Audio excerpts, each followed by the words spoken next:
చేసుకుందామండి. అందరూ తలలు వంచినట్లయితే ప్రార్థనలోకి భవిద్దామండి. పరిశుద్ధుడా పరిశుద్ధుడా పరలోకములున్న మా తండ్రి, మీ ఘనమైన శ్రేష్టమైన నామానికి వందనాలు, కృతజ్ఞతాస్తుతులు.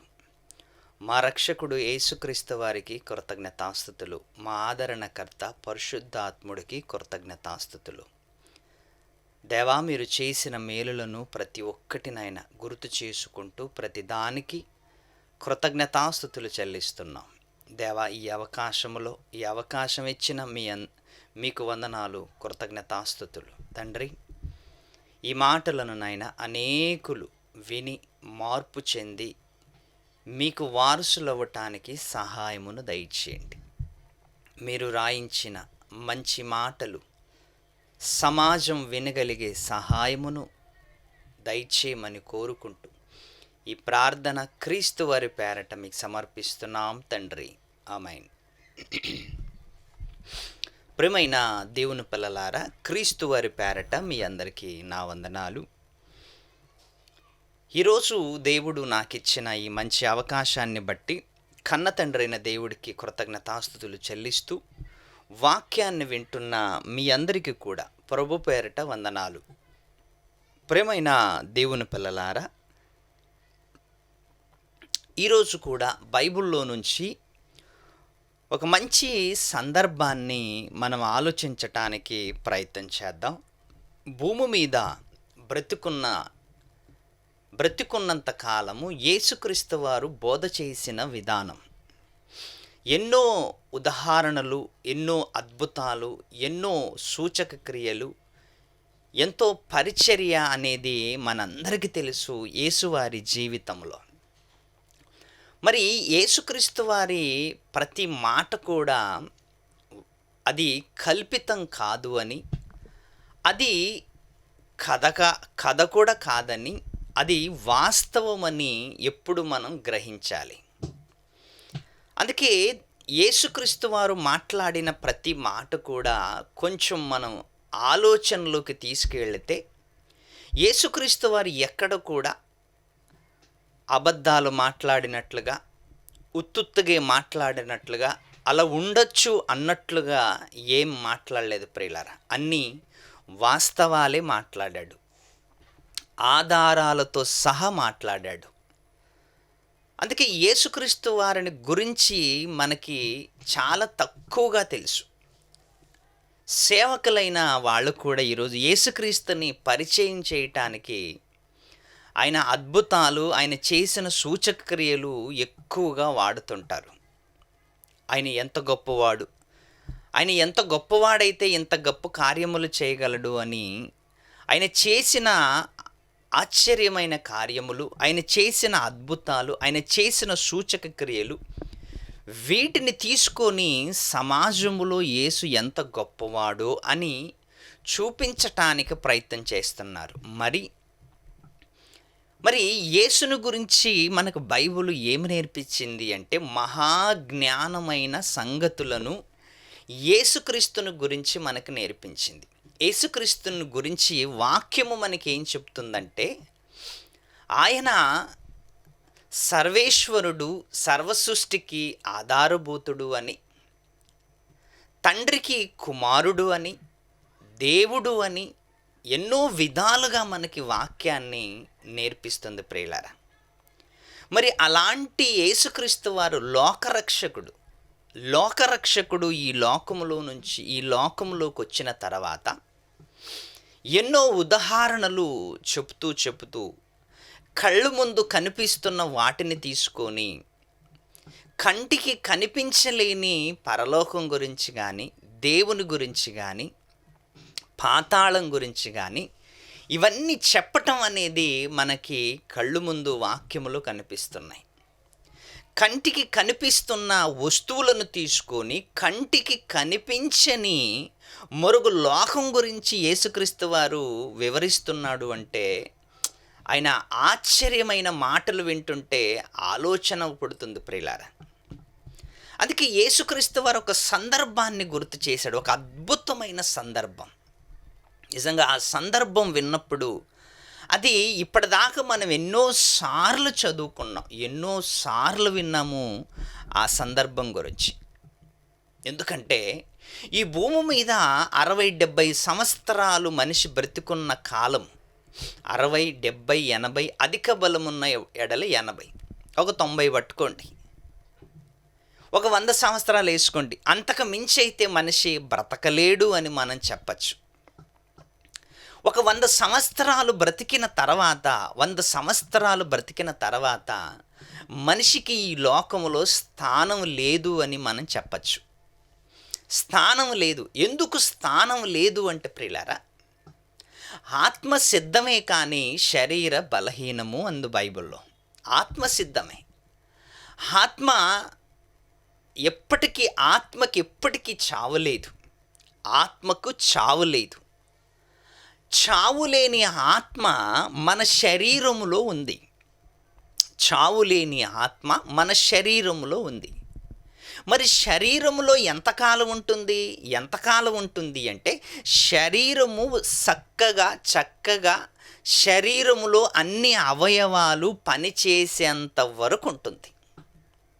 లోపల శరీరం, ఊపిరితిత్తులు, కిడ్నీలు, మరి గుండెకాయ, రక్తము, పేగులు, నరాలు, ఇవన్నీ క్రమముగా పనిచేస్తుంటే శరీరము ఇందులో ఉంటుంది. మరి శరీరములో లోపల భాగములో ఏది డ్యామేజ్ అయినా లోపల భాగములో ఏది దెబ్బతిన్నా శరీరము క్షీణించిపోతుంది. రాను శరీరము సహకరించకపోతుంది. అలాంటప్పుడు శరీరము కొంతకాలం కనిపిస్తుంది, తర్వాత కనిపించకుండా వెళ్ళిపోతుంది. మరి శరీరాన్ని నడిపిస్తున్న ఆత్మ ఉంది చూసారా, శరీరాన్ని నడిపిస్తున్న ఆత్మ. మరి ఆత్మ శరీరాన్ని విడిచిపెట్టి ఎక్కడికి వెళ్ళిపోతుంది? శరీరం బాగుంటేనే శరీరంలో ఉంటుంది. మరి శరీరం పని చేయలేనప్పుడు, ఊపిరితిత్తులు పని చేయనప్పుడు, గుండెకాయ పని చేయనప్పుడు, మరి ఇవన్నీ పని చేయనప్పుడు ఏం చేస్తుంది? శరీరము లోపల ఉండదు. ఎందుకు ఉండదు అంటే అది పని చేయదు కాబట్టి. శరీరాన్ని పని చేయించటానికే ఆత్మ ఇందులో ప్రవేశించింది. మీరు బాగా ఆలోచించండి. శరీరాన్ని పని చేయించటానికే ఆత్మ ఇందులో ప్రవేశించింది. మరి ఇదే పని చేయనప్పుడు శరీరంలో ఆత్మ ఎందుకుంటుంది? ఉండదు కదా, ఆత్మ ఉండదు. శరీరం ఎంత కాలమైతే పని చేస్తుందో అంతకాలము శరీరంలో ఆత్మ ఉంటుంది. శరీరములో ఆత్మ ఉంటుంది. ఒకవేళ శరీరము పని చేయటం ఆగిపోయిందనుకోండి, ఎక్కడైనా శరీరములో నరాలలో మరి రక్తం గడ్డగట్టిందనుకోండి, శరీరం పని చేయటం ఆగిపోద్ది. దాన్ని బ్లాకేజ్ అంటారు. మరి ఊపిరితిత్తులు పనిచేయటం ఆగిపోయాయి అనుకోండి, గాలి పీల్చుకోవటం ఆగిపోయిందనుకోండి, శరీరం పనిచేయదు. ఇలా రకరకాలుగా శరీరంలో మనం చూస్తున్నప్పుడు ఏదో ఒక అవయవం పని చేయకపోతే మొత్తం సిస్టమ్ అంతా డ్యామేజ్ అయిపోద్ది. అలా సిస్టమ్ డ్యామేజ్ అయిన తర్వాత మరి ఆత్మ శరీరములు ఎందుకు ఉంటుంది? ఉండదు కదండి. ఎందుకంటే శరీరాన్ని నడిపించటానికి వచ్చింది.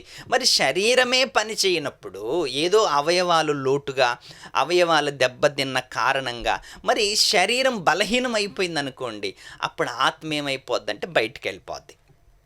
మరి బయటికి వెళ్ళిపోతుందంటే ఎక్కడికి వెళ్ళిపోతుందంటే ప్రియులారా, దేవుడు తాను ఎక్కడైతే తీసుకెళ్తున్నాడో అక్కడికి వెళుతుంది. మరి చాలామంది హైందవ సహోదరులు మరి చాలామంది ఏం మాట్లాడుతున్నారు అంటే అది కట్టు కథ అని చెప్పచ్చు, వాస్తవం కాదు. మనిషి మరణించిన తర్వాత కోరికలు ఒకవేళ తీరకపోతే, యవనస్తులు మరణిస్తే కోరికలు తీరకపోతే ఈ భూమి మీదే తిరుగుతుంటారు, భూమి మీదే అటు ఇటు తిరుగుతుంటారు, ఏదో పరకాయ శరీరంలో ప్రవేశిస్తారు అన్న మరి గుడ్డి నమ్మకాన్ని, అవాస్తవాన్ని మరి ప్రపంచంలో ఒకరోజు మరి ఈరోజు కూడా కొనసాగుతుంది. అలాంటిది ఏం జరగదు. ఎందుకు అలాంటిది జరగదంటే ప్రియులారా, ఎప్పుడైతే శరీరము పని చేయటం లేదో ఆ రోజు శరీరములో నుంచి ఆత్మ బయటికి వెళ్ళిపోద్ది. బయటికి వెళ్ళిపోయిన తర్వాత దానికి ఈ లోకములు ఇంకా స్థలము లేదు. స్థలము లేదు. ఎందుకు స్థలము లేదంటే ఇది ఆత్మలుండే లోకం కాదు, శరీరములు నరులుండే లోకం. ఆత్మలుండే లోకం కాదు, శరీరాలతో ఉండే లోకం. శరీరాలతో ఉండే లోకం కాబట్టి ఇక్కడ కేవలము శరీరాలు మాత్రమే ఉండాలి.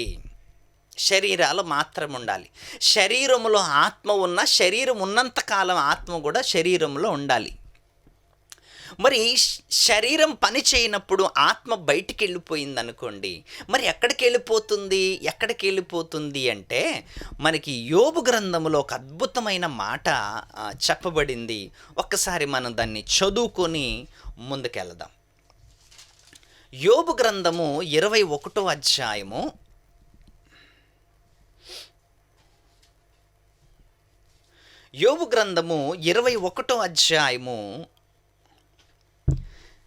21వ అధ్యాయము 13వ వచనంలో ఆత్మ ఎక్కడికి వెళుతుందో మనం చాలా చక్కగా ఆలోచించగలిగితే, ఆత్మ ఎక్కడికి వెళుతుంది, శరీరాన్ని విడిచిపెట్టిన తర్వాత ఆత్మ ఎక్కడికి వెళుతుందో బైబిల్ మనకి చాలా స్పష్టంగా రాయబడింది. బైబిల్లో చాలా చక్కగా చెప్పబడింది. 21వ అధ్యాయము 13వ వచనం, వారు శ్రేయస్సు కలిగి తమ దినములను గడుపుదురు. శ్రేయస్సు కలిగి, ఆనందంతో, సంతోషంగా, ఉల్లాసంగా ఈ భూమి మీద వాళ్ళు, మనుషులైన వాళ్ళు, నీవైనా కావచ్చు, నేనైనా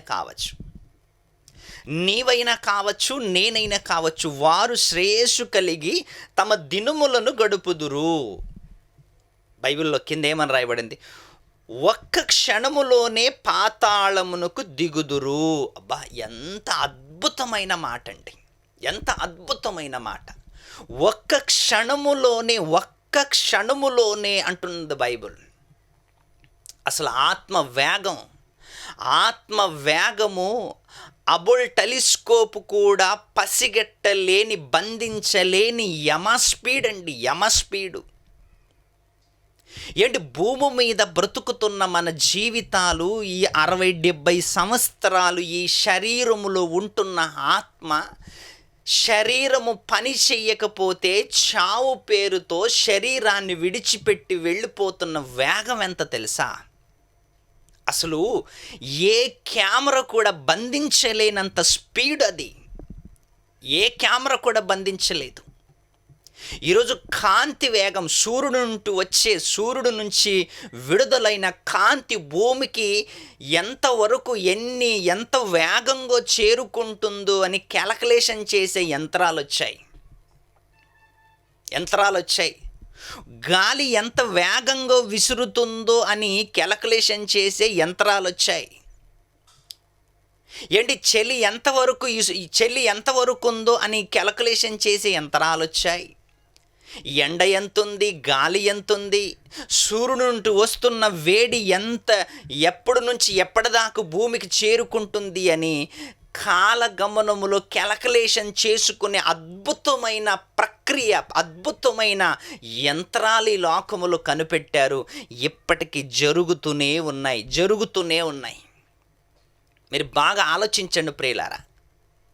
సునామీ వస్తుంటే ఎంత స్పీడ్లో వస్తుందో అని చెప్పగలరు. ఎండ సూర్యుడు నుంచి విడుదలైన కాంతి భూమికి చేరుకోవటానికి ఎన్ని సంవత్సరాలు పడుతుంది, ఎన్ని నిమిషాలు పడుతుంది అని దాన్ని క్యాలిక్యులేషన్ చెప్పి గణిత శాస్త్రం విపరీతంగా పెరిగిపోయింది. మీరు బాగా ఆలోచించండి. ఇన్ని తెలుసుకోవటానికి ఈ ప్రకృతిలో యంత్రాలు కనిపెట్టి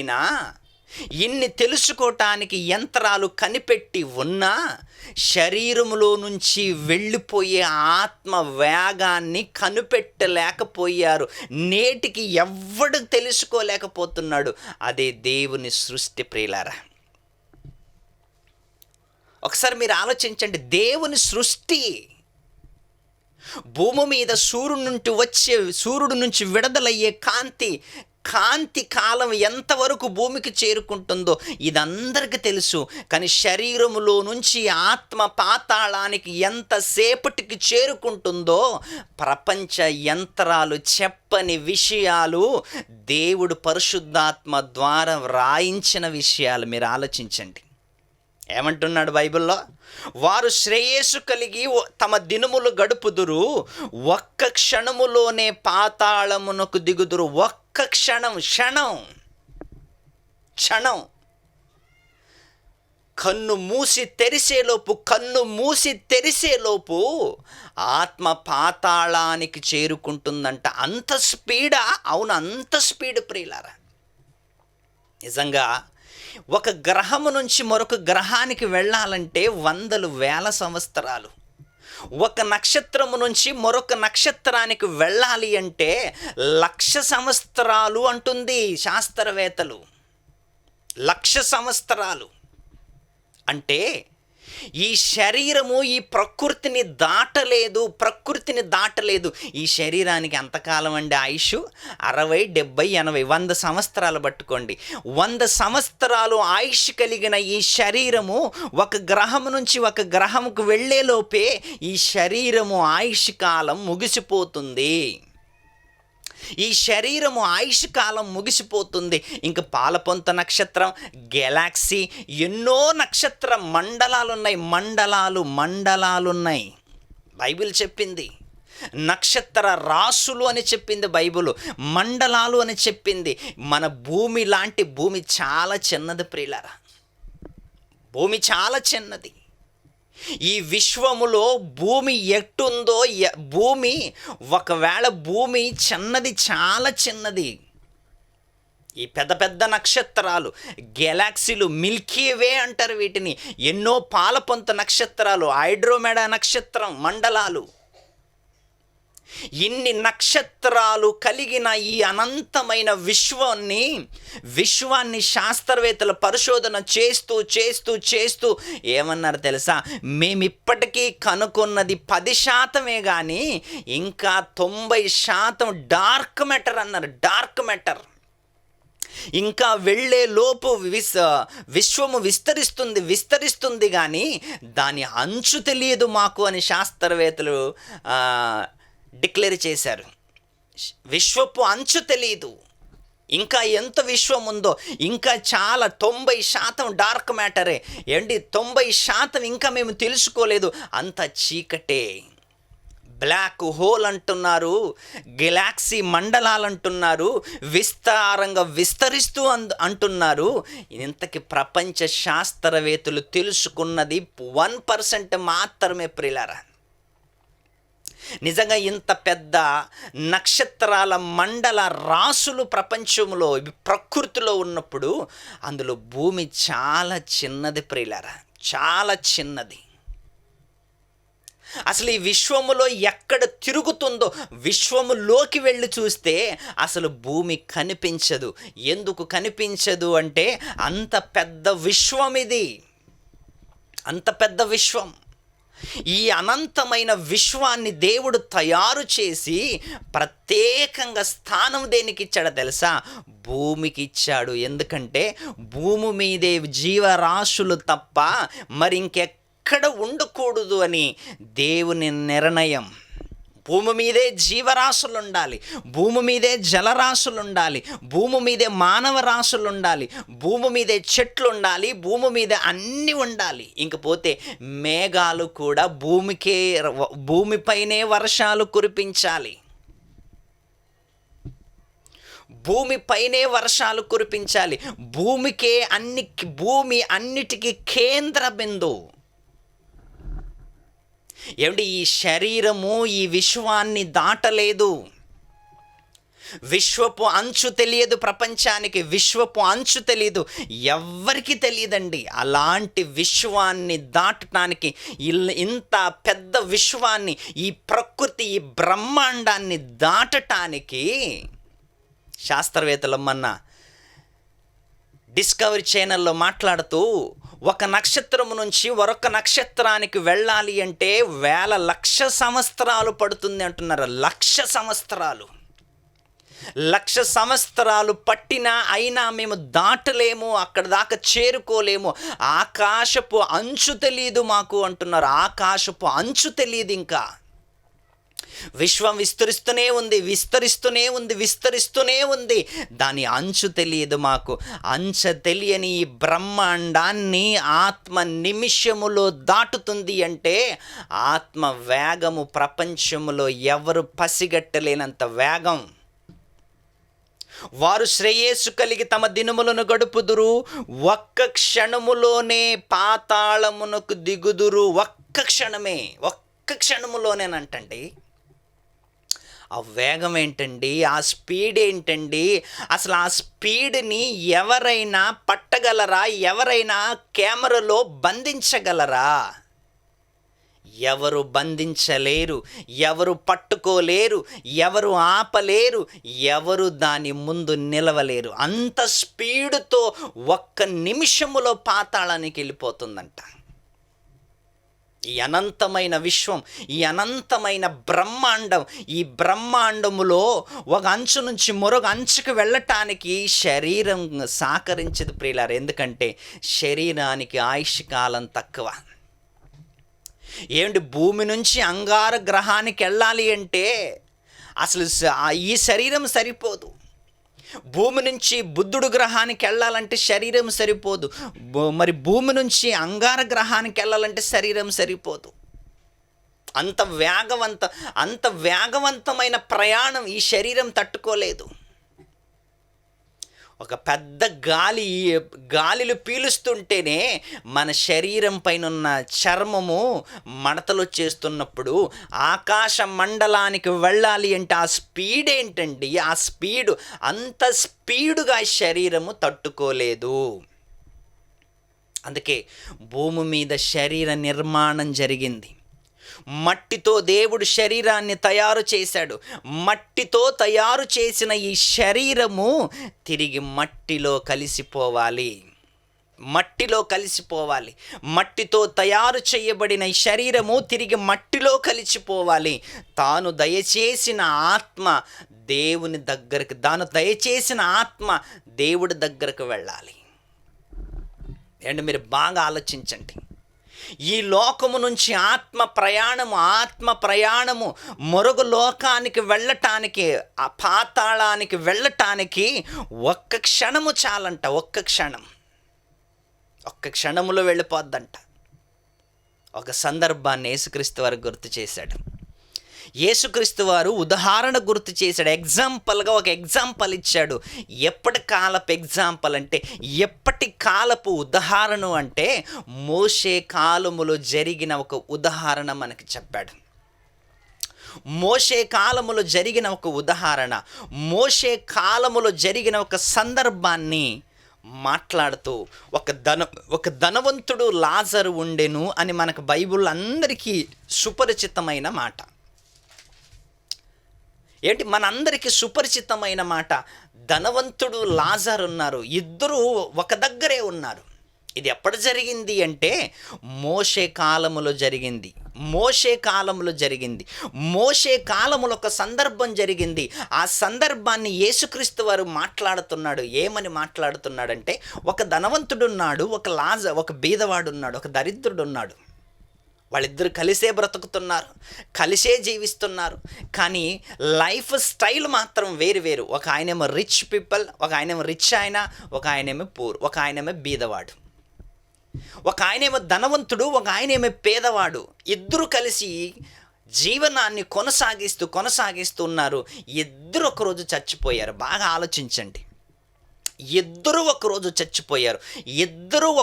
చచ్చిపోయిన తర్వాత భూమి మీద ఒకే ప్లేస్లో ఉన్నారు, ఒకే దగ్గర ఉన్నారు, ఒకే కాంపౌండ్లో ఉన్నారు. కానీ చచ్చిపోయిన తర్వాత వేరు స్థలాలకి వెళ్ళిపోయారు. ఇది మనకు తెలిసిన మాట. ఎంతోమంది ప్రసంగాలు చేశారు, ఎంతోమంది ప్రసంగాలు దీని గురించి ప్రస్తావించారు. ఈరోజు కూడా కొన్ని విషయాలు దాని గురించి మనం తెలుసుకుందాం. ఎందుకు అంటే యేసుక్రీస్తు వారు మాట్లాడాడు అంటే అది మోషే నాటి కాలపు చరిత్ర. మోషే గారు బ్రతికున్న కాలములో జరిగిన యథార్థమైన గాథ ప్రిలారేది. ఇద్దరు చచ్చిపోగానే వేరు స్థలాలకి వెళ్ళారు. వేరు స్థలాలకి వెళ్ళగానే అక్కడ ఒక సందర్భం ఎదురైంది. ఒకసారి చదువుకుందాం. లూకా రాసిన సువార్త 16వ అధ్యాయం, లూకా రాసిన సువార్త 16వ అధ్యాయం 25, 26 వచనాలను చాలా జాగ్రత్తగా మనం ఆలోచిస్తే చచ్చిపోయిన వాళ్ళు ఇరువురు మాట్లాడుకుంటున్న మాటలు ఏంటి, అబ్రహాం గారు ఉన్నారు, అబ్రహాం గారితో కూడా సంభాషణ జరుగుతుంది అక్కడంకా. 25, అందుకు అబ్రహాము, కుమారుడా, నీవు నీ జీవితకాలం ముందు నీకిష్టమైనట్లు సుఖం అనుభవించితివి. ధనవంతుడితో మాట్లాడుతున్నాడు అబ్రహాం గారు. కుమారుడా, నీవు నీ జీవితకాలం ముందు నీకిష్టమైనట్లు సుఖము అనుభవించితివి, అలాగునే లాజరు కష్టము అనుభవించినని జ్ఞాపకము చేసుకొనుము. ఎందుకంటే ఇద్దరు పక్కపక్కలే ఉన్నారు కాబట్టి. ధనవంతుడేమో సుఖం అనుభవించాడు, దాన్ని గుర్తు చేస్తున్నాడు అబ్రహాం గారు. అలాగే లాజరు కష్టం అనుభవించినని గుర్తు చేసుకో అంటున్నాడు. ఎందుకంటే నువ్వు చూసావు ఆయన కష్టం నీకు తెలుసు. భూమి మీద కష్టాలతో ఉన్నప్పుడు ఆయన ఎలా బ్రతికాడో నీకు తెలుసు. ఈ మాట మాట్లాడుతున్నది అబ్రహాం గారు మాట్లాడుతున్న మాట ఏంటి, శరీరముతో ఉండి మాట్లాడటం లేదు, ఆత్మగా మాట్లాడుతున్నాడు, ఆత్మతో మాట్లాడుతున్నాడు ఆయన. లాజరు ఒక ఆత్మ, ధనవంతుడు ఆత్మ. అది పాతాళములో జరుగుతున్న సంభాషణ, అది భూమి మీద సంభాషణ కాదు. పాతాళములో జరుగుతున్న సంభాషణ, పాతాళములో జరుగుతున్న డిస్కషన్ అది, ఇక్కడ కాదు.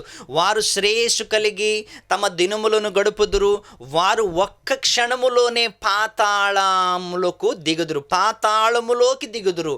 పాతాళములో జరుగుతున్న డిస్కషన్ ఏంటి, నీవు నీ జీవిత కాలమందు నీకిష్టమైనట్లు సుఖం అనుభవించితివి, అలాగునే లాజరు కష్టం అనుభవించినని జ్ఞాపకం చేసుకొనుము అని ధనవంతుడితో అబ్రహాము చెప్పుతున్నాడు. జ్ఞాపకం చేసుకొనుము. ఇప్పుడైతే వాడు ఇక్కడ నెమ్మది పొందుచున్నాడు.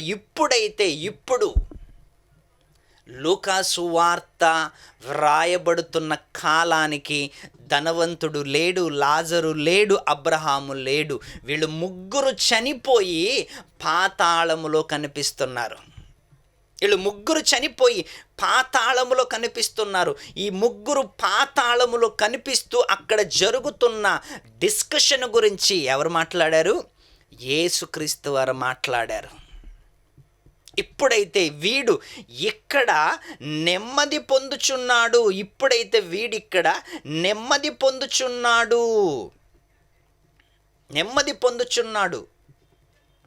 సుఖం అనుభవించితే నెమ్మది పొందుచున్నాడు.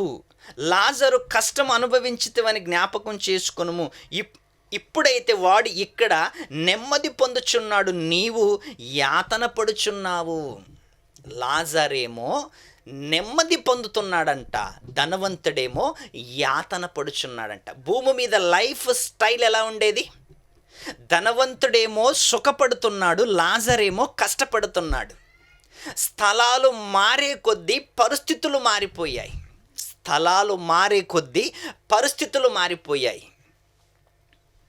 అక్కడ ఏం చేస్తున్నాడు? లాజరు నెమ్మది పొందుతున్నాడు, ధనవంతుడు యాతన పడుచున్నాడు. లాజరు నెమ్మది పొందుతున్నాడు, ధనవంతుడు యాతన పడుచున్నాడు. స్థలాలు మారే కొద్దీ పరిస్థితులు మారిపోతాయి, జాగ్రత్త. అందుకే లాజరు గారు తన దేవుని నమ్ముకున్న తర్వాత దేవుని కోసము దరిద్రుడైపోయి దేవుని కోసం బ్రతుకుతున్నట్లుగా కనిపిస్తుంది. ఈ సందర్భాన్ని ఎందుకు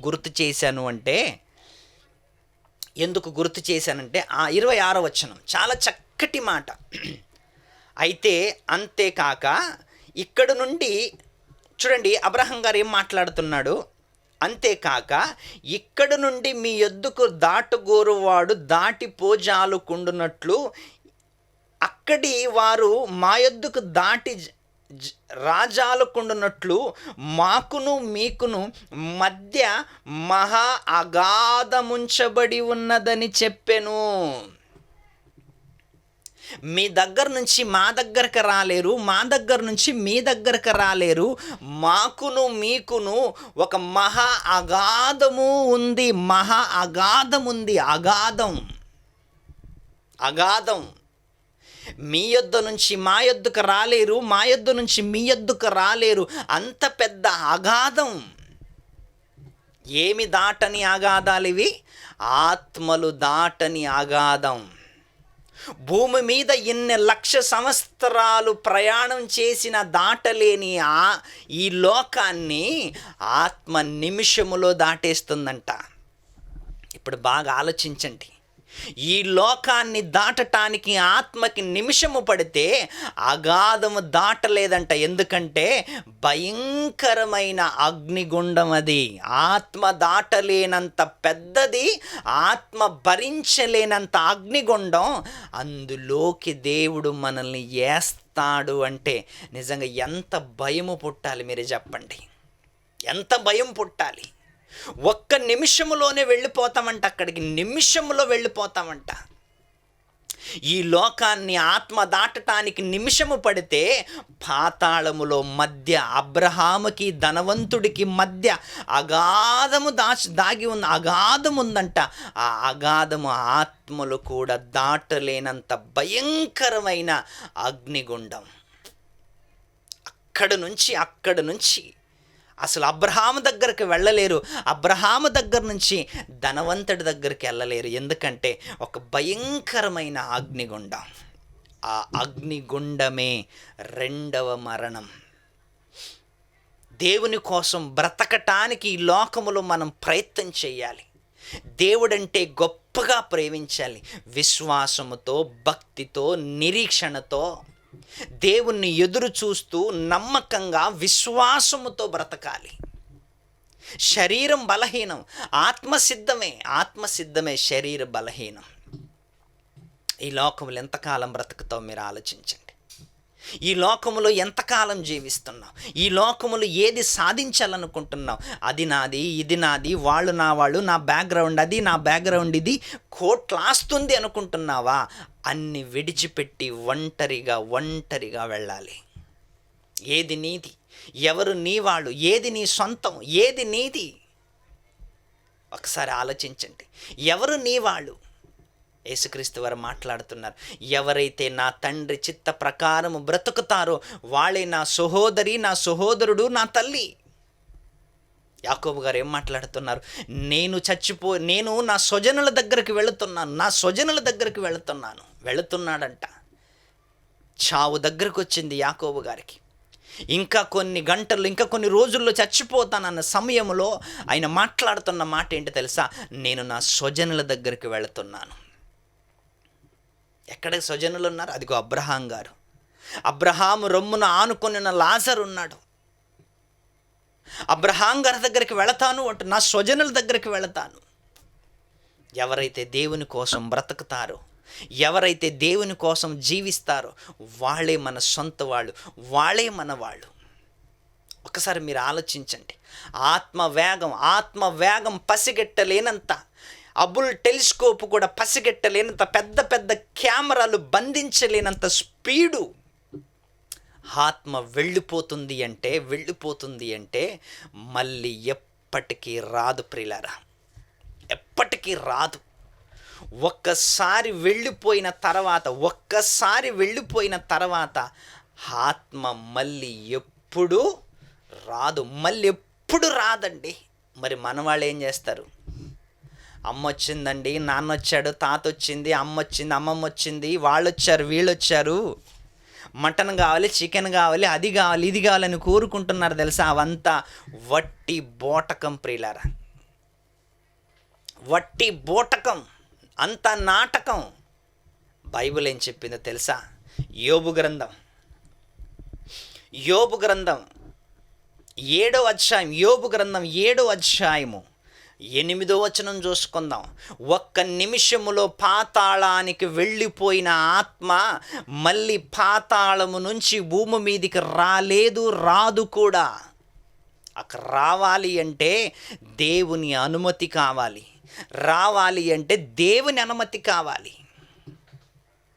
జైల్లోకి వెళ్ళటం నీ వంతు, వచ్చేది నీ వంతు కాదు. అక్కడ జైలర్ అనుమతి కావాలి.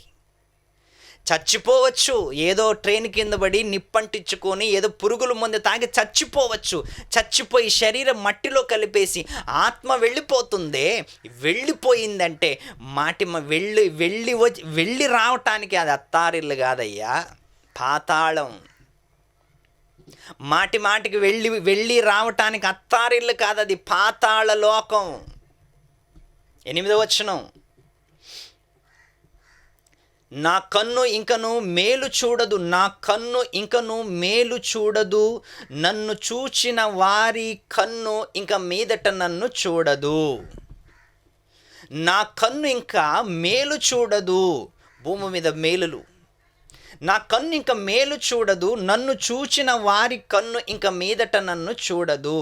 నీ కన్నులు నా తొట్టు చూచనే గాని నేనెక్కడ పోదును. నీ కన్ను నన్ను చూచును గాని నేను ఉండకపోవుదును. మేఘము విడిపోయి అదృశ్యమగునట్లు పాతాళమునకు దిగిపోయిన వారు మరి ఎన్నడును రారు. ఆత్మ ఎంత సెకండ్లు వెళ్ళిపోద్దంట, ఒక్క నిమిషములో ఆత్మ పాతాళానికి వెళ్ళిపోద్దంట. ఒక్క నిమిషములో వెళ్ళిపోయిన ఆత్మ మరి ఎన్నడూనూ భూమి మీదకి రాదంట, ఎన్నడూ రాదు. వచ్చింది అని ఎవడైనా చెప్పితే అది అబద్ధం. చచ్చిపోయిన వాళ్ళు కోరికలు తీరక వచ్చారు, అది పెండింగ్ ఉంది, ఇది పెండింగ్ ఉంది, ఇంకా పని ఉండిపోయింది అందుకే వచ్చారని ఎవడైనా చెప్పితే అది అబద్ధం. బైబిల్ ఏమంటుంది? క్లియర్గా అంటుంది, మేఘము విడిపోయి అదృశ్యమగునట్లు పాతాళమునకు దిగిపోయిన వాడు మరి ఎన్నడూ రాడు. అతడు ఇంకా ఎన్నడూ తన ఇంటికి రాడు. అతడు తన ఇంటికి ఎన్నడూ రాడు. ఇంటికి రాడంటండి, ఇంటికి రాడు, ఇంకెన్నడూ రాడు. అతని స్థలము అతనిని మరలా ఎరుగదు.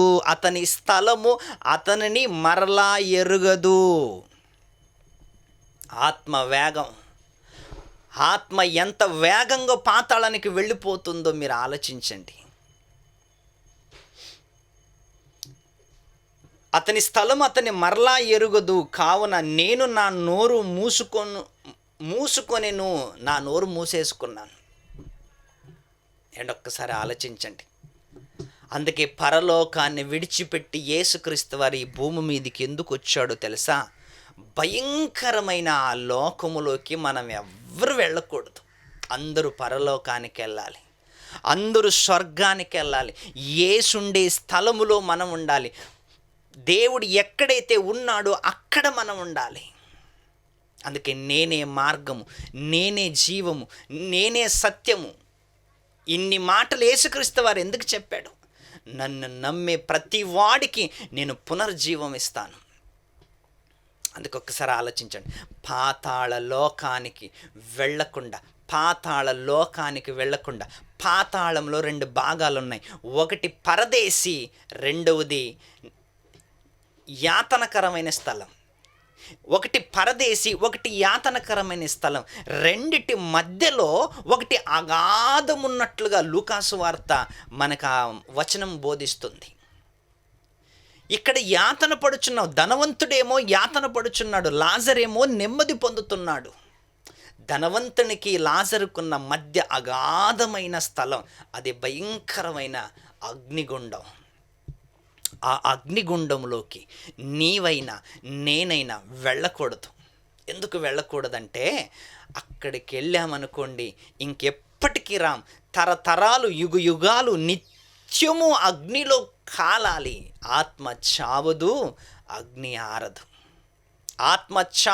అగ్ని ఆరదు అని బైబిల్లో ఎన్నో మాటలు మనకి ఘోషిస్తున్నాయి. ప్రియులారా, మీరు ఆలోచించండి.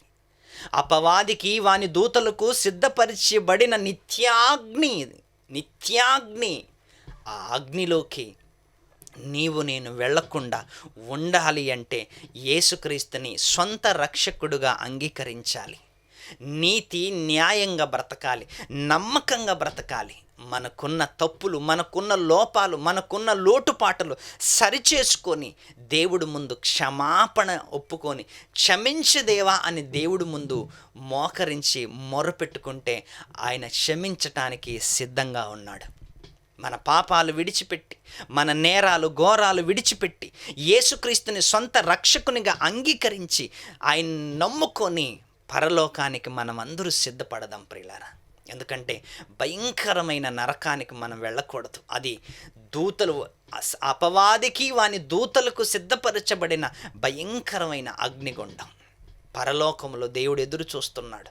పరలోకములో దేవుడు ఎదురు చూస్తున్నాడు, నా పిల్లలు నా దగ్గరికి రావాలని.